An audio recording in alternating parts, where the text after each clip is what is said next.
Sanibonani nonke, ngiyanibingelela and ngiyanamukela. Njengoba siyibona intokazi sesithombeni la ifake iskipa top yakwa blue. Umcimbi omkhulu ongayi-22 March 2025 eCarnival City. Kodwa kwamanje ngifisa sikhulume ngezinto nje umuntu ayelokhu eyifunda kancane kancane. Umuntu akanawo kumlando omkhulu kumaskandi nokuhlanganyela nabantu, kodwa umaskandi wesibuka on a distance, siwazi ukuthi ukhona, uyaphila, kubantu bayawuthanda. Kodwa ukuhlanganyela nje into enjengoma-branch nani umuntu lowo mpilo leyo akayiphila because akabanga naleyo nhlahla leyo. Kodwa abantu bakwazile ukukuphila lokho, sakubona ukuthi kuyaphileka kule industry, and futhi abantu umsebenzi abawenzayo uyabonakala. Ubonakala nje ebese ubeka phezulu lowo muntu loyo asuke emsupport, whether Khuzani or anyone. Kodwa lo mculo loyo uyaphakama kakhulu ngendlela asuke kuyiyona. Sekwafika uTikTok ukwenza impilo ibe lula, abantu bephushe nomsebenzi, bephushe amaqhawe wabo, bephushe ama-album, ama-single, imicimbi, imihlangano, izinto abafuna ukuyikhuluma nje zisheshe yifike kubantu. So kwakhona uTikTok nani TikTok muhle, ithuluzi elihle kakhulu okusiza impilo yomuntu ukuthi isheshe ibe lula. Kungalokhu kuhlangana njalo or umuntu wayefuna ukudlulisa something, niyangena niyakhuluma, niyakudiscuss khona nisidiscussayo, nithola umhlahlandlela niyaphambili. Kodwa on the other hand kuningi futhi okwanakela, kuningi futhi ongahambanga kahle, kuningi futhi okuvelile okudala uqhekeko. Mina nje for the last few months ngumuntu nje ozama ukuthatha serious umaskandi, akabone nokuthi ukuhlanganyela nabantu kuyinto enjani. Izinto engiyifundayo nengiyigayinayo, ngiyabona ukuthi eyinkingeni abanye abantu ababa nazo, iy'nkinga abayidayela bona, iy'nkinga ey'create-wa yibo benganakile, umuntu engaboni ukuthi indlela enza ngayo i-wrong. Abantu banakho ukugxekeka mhlawumbe ngendlela yokuthi online mhlawumbe uKhuzani abamdlali ngendlela okuyiyona. Abantu amamstream enough, abantu kungenzeka ukuthi sebephelwe i-confidence, sebenaka ezinye izinto, maybe uKhuzani useshiya ngemuva.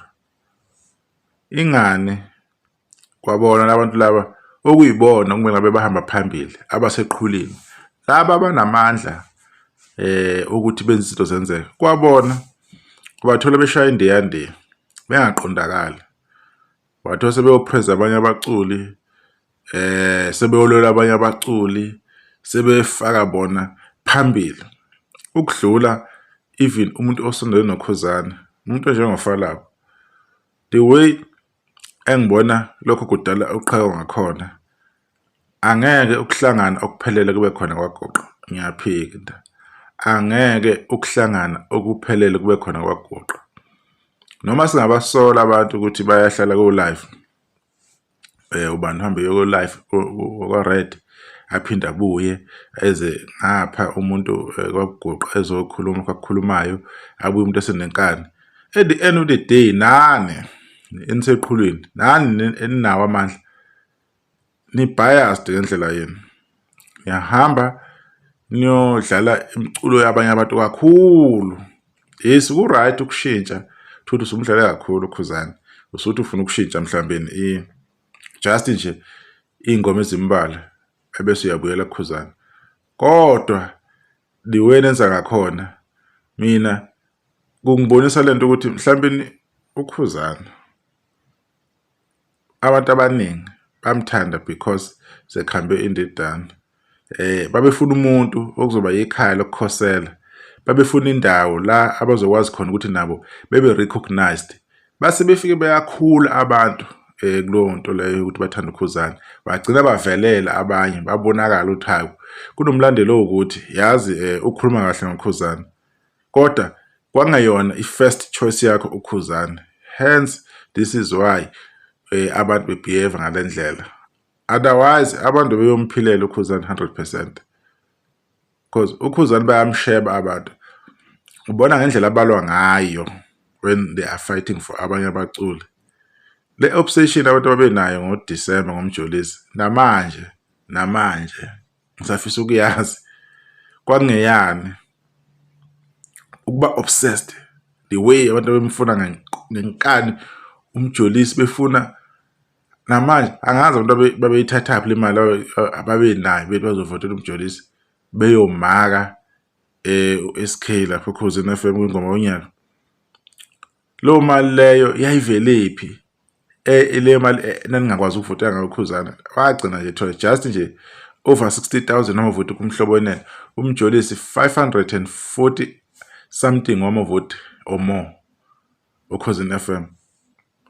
Yet you failed ukuthi the very same person enithi namfavor nimvotele just to break noma nje u80,000 plus wamavoti lapha nokumhlobo wenene avula igap number 2, but you didn't do that. Wawina nje only just nje mere 2,000 1,000 something wamavoti, cishe nimfaka ehlazweni. So kodwa lokho nikwenziswa yini nani balandeli? Nibona abantu okuyibona baseqhulwini abanama account ahlakaniphile abonakalayo nabo banokushaya istep nje esibuyele emuva. Umuntu akhuluma izinto ayiphikisa ahlanganisa izinto, umuntu ongemuva uzobona kanjani ukuthi ikuphi okuright? Mina ngenze njani as umuntu osakhulayo kule ndima osalandela uKhuzani ngendlela alandela ngayo. If abantu abaphambili nabo belikhipha ngembaba bethi umuntu hambe uyovotela uLimit, hambe uyovotela iNkosi yaMagcokama, hambe uyovotela uMenzi, awini Quantum. For what? For why? For what good reason?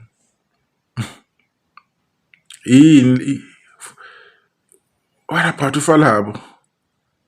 The closest thing kwaGuqa was Falabo. Falabo ushaya isiginci esinenkosi phakathi, eshayela uKhuzani isiginci esinenkosi phakathi kule album enengoma ezo19. Okuyimanje le album icelebrate ama-record angakazi abe khona endebeni kaMaskandi. Ama-record ukuthi isikhathi eside ukuthi bawaphule, ngishathiwa balanda ini, balanda bani, ngishathiwa balanda uRehani wazomfeaturisha. Those records they remain the same because it was pure Maskandi, into ephela kaMaskandi into ehlanganisiwe. So ang-understanding ngempela mina ang-understand nomuntu angichazela kanjani, kodwa angeke kufike kule ndawo lokuthi yini le obsession abantu bakwaGuqa abanayo nabaculi abanye abangelutho kuKhuzani, abantu abangama-colleagues nje kuphela, just colleagues, ukuthi sisebenza endimeni eyodwa. Yini le eninayo esingayazi? Mhlambeni umuntu kumthatha isikhathi ukuthi angene kulezi zinto lezi understand, because umuntu bewubhazi uMaskandi ngempela. But now as umuntu esethu manje uba deep uyafunda ukuthi hey athi khamba kule ndima, umuntu udiscover izinto nje ukuthi asifanishini ngendlela kuyiyona, iyaphikisana umuntu lento ayikhulumayo. So for me it looks like people they are just using igama likaKhuzani lokuzikhuphula besibeke phezulu, bebe yilawo ma-content creator abafuna ukuba yiwona, bethole lawo ma-brand deals abafuna ukwathola, bebe recognized abantu, abanye bengabhadali imali begitshezwa, abanye bebe recognized. Cause to me mina ngizoba ngiphumele nje ubala ngithi mina hayi mina ngifeva uKhuzani ngomlandeli kanje, ngiphusha ngendlela engiphusha ngayo, angeke mina bese ngifuthi ngifaka omunye umuntu ukuthi sengizothi hayi akuphushwa yena. Arata be quiet ngamane ngithula, cause akusiza ukufuna ukungena kuyona yonke into uphawule kuyona yonke into, ngoba nakho kuwukuthi mhlawumbe une-account kumele abantu becommente, kumele uthole something ngokuthi upostile video. Akusizi uKhuzani, angeke abantu beye kumtreater the way abamtreater ngakhona, ngenxa yokuthi nina abantu okuyinini enibhekekile, yini kuqala futhi enihamba nikhuluma izinto. lokho kuba biased lokho. So lokho engenza kamuva lezi ngane eziza kamuva angeke zize zenze into right. Singayisola nje ukuthi zihamba ziye kwamanye ama-live zifike zenze into eziyenzayo ebese zibuya nomoya. Kodwa kwanani nina enethubo lokuthi ningenza kangcono nenza kanye indlela nje exakayo. Ngiyazi ukuthi kunabantu abayidefendayo ukuthi hayi phela mina angisiyo umlandeli omkhulu angilutho, I'm just a normal person. Ninga expect izinto ezingaka, mina ngisuke ngisupporta ngendlela engimsupporta ngayo uKhuzani, ngenza indlela yami. But iposition yakho isiyakuforce ukuthi wena wenze ngenye indlela. Awukwazi nje. Mina ngibe very disappointed. Angeke ngiqamba manga. Ngibe very disappointed. Abantu belikhipha ngembaba bethi ena hayi akuvotela uMenzi. Mina lonto angizwanga nje lonto leyo. Into engasoze ngayizwa leyo. Angi understand. Not that there's something wrong ngivotela uMenzi. Ayikho into wrong. Yini ebi wrong ukuthi kuvotela uFalabo? For what? uFalabo wayiphila leli impilo yakhe. Akaza ayiphile. uFalabo unama-album nawo wakhipha, uyasebenza. Uyaphinda azoshaya isiginci ngapha kwaGuqa. As much as lokho bemholela emsebenzini wakhe is fine. Kodwa uyiphile lini uFalabo impilo yakhe? uFalabo kunalapho othola ukuthi mhlambe no kwaklasheka ukuthi ngoba uDlubheke mhlambe wayesephikisana nendlela aphikisana noKhuzani ngoba umfowabo phela uDlubheke uFalabo. Kodwa waqhubeka wasebenza, wasebenzisa i-professionalism. A-apply lonto leyo. Yet konke lokho kuyinikela kwakhe akubonakala. Hayi sifuna uMenzi khipha ingoma emnandi. So mina sengiqala ukubona indlela mina sengiqala ukungibonisa enye into ebengivele ngiyazi. Seningiprovela right. Engivele ngiyazi. Abalandeli yibo abadayisa abaculi. More than ukuthi izitha kube yizo ezenza kabi kubaculi. Abalandeli yibo abadayisa abaculi ababalandelayo eyitheni ukuthi zidlale ngabo. So asazi ukuthi into enjengalena iyoshintsha nini. Kodwa if nisaqhubeka kanje uKhuzani sazothuka online, inhlambe sazomlandela ama-account lamakhulu angale engxenye basazomthuka uKhuzani ngoba kwanani hayi anikhuluma language eyodwa. Mina ngiyacela ukuthi abantu beshintshe bekhuluma language eyodwa behambisane. Kube ukwazi kwakho ukuthi nomunye umculi omthandayo. Kwakhona nje lokho ukuthi uzuthi uthanda omunye umculi. Yes, ungawudlala umusic wakhe kodwa ukuthi uyamthanda kube nwazi ukuthi wakhetha ukuthi ukuthanda abantu. Lonto le ayeke zisebenza, ayikho lonto le. It proves my point ukuthi no, you don't like uKhuzani. You like what Khuzani brings to you. Kubantu Khuzani ukulethela ama-followers, ama-likes, ama-clicks and everything. But inhloso yakho ufuna umzukulu, ufuna uNkosi uMagcokama, oLimit, oMenzi.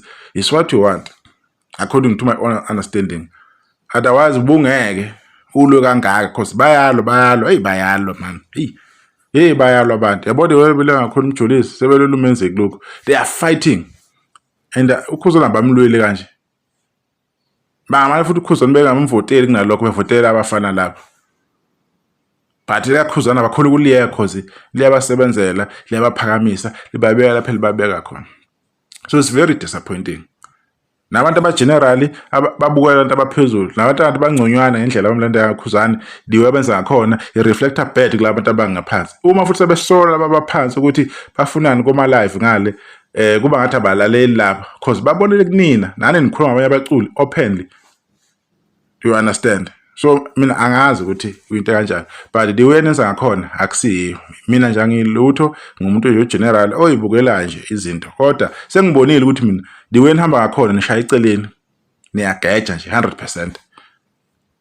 Leyo nje akuyona indlela yokwenza. Ungayenza icommentary ngomunye umuntu ubuke ubuhle benzayo nezinto ezimshayayo nento omthandela zona ukuthi ubani azocula kahle kanje.